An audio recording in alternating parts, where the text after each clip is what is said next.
Overdag komen Amerikanen en de Engelsje in de nacht.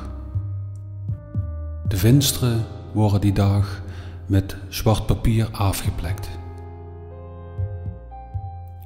Geen licht komt toen naar buiten of duisternis naar binnen. En ik verlangde naar een nieuwe en bevrijde vrije tijd. Hoe het gedaan wordt met de pruis en hoe het gedaan wordt met de krijg.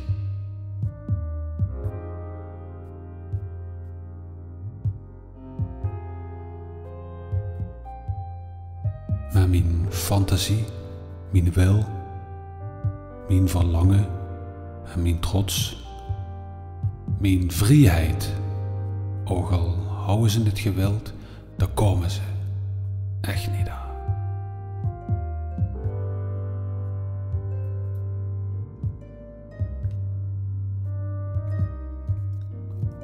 De oorlog duurde toen toch al vlot, te lang, een maand of 4. En die avond ging ik gans vroeg naar bed. Een paar uur slapen en vroeg weer op. Daagsig op de Emma.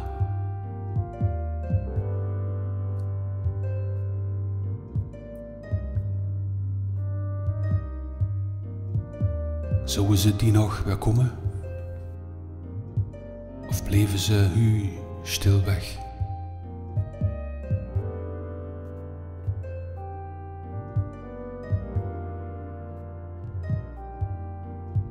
Het logalarm ging af en ik rende voor het schuilen naar het huisje toe.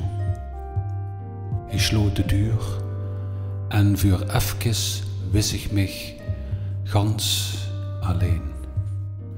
Ik hou vloep en maakte voor mijn eigen rust een gans klein leegje aan.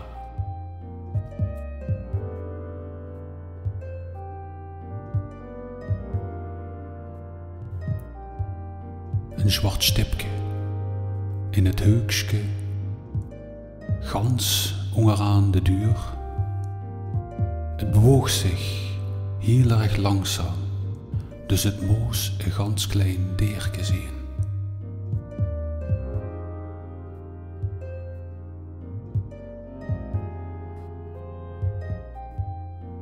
Zou het weten dat in dit grote huis nog nu andere deuren zijn? Met net zoveel heukjes en net zo donker als bij duizenden ander huizen ingebroken.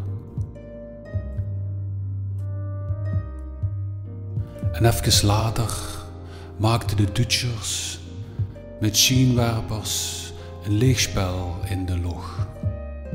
En vanaf de oevers van de Maas speelden alle stralen doorheen. Tot een vliegmachine wordt ontdekt en alle stralen kwamen bijeen. En ze richtten zich op de witte stip. Vol bevrijders, het zweet, vol vrees en vol hoop.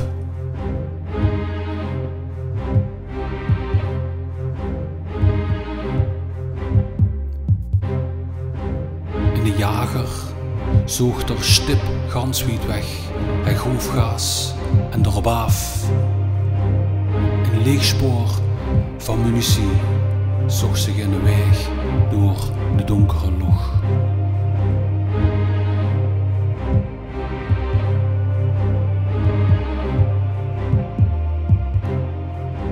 En het stipje was geen stipje meer. Het viel neer, nog een eet.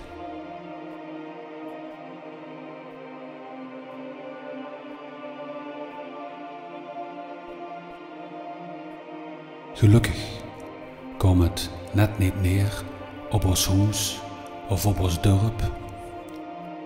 En ik fietste met mijn zwager naar het gehavende toestel toe. Brennend bilaar in een wei.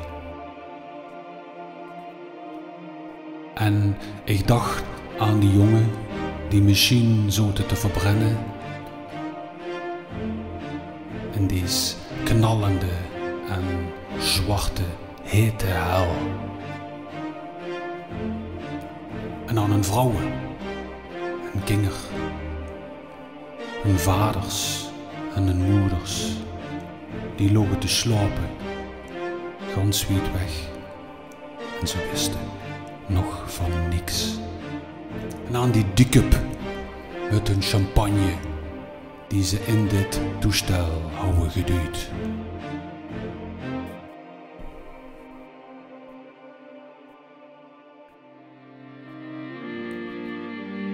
En de meester vertelde eens in de les oos welt driet om de zon.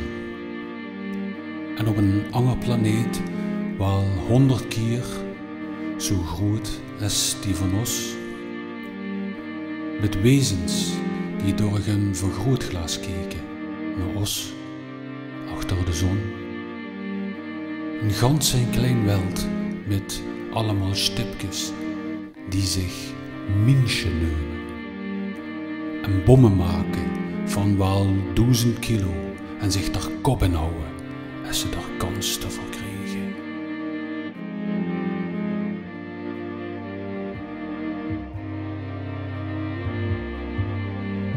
Nu vandaag Amerikanen en Engelsen in de nacht. De vensteren waren die dag met zwart papier afgeplekt.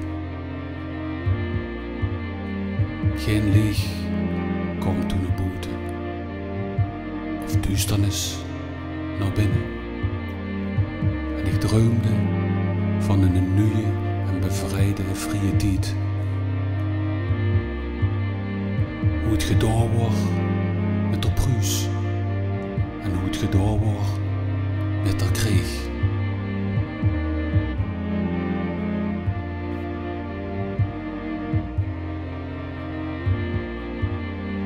Met mijn fantasie, mijn wil, mijn verlangen en mijn trots, mijn vrijheid, ook al houden ze het gewild,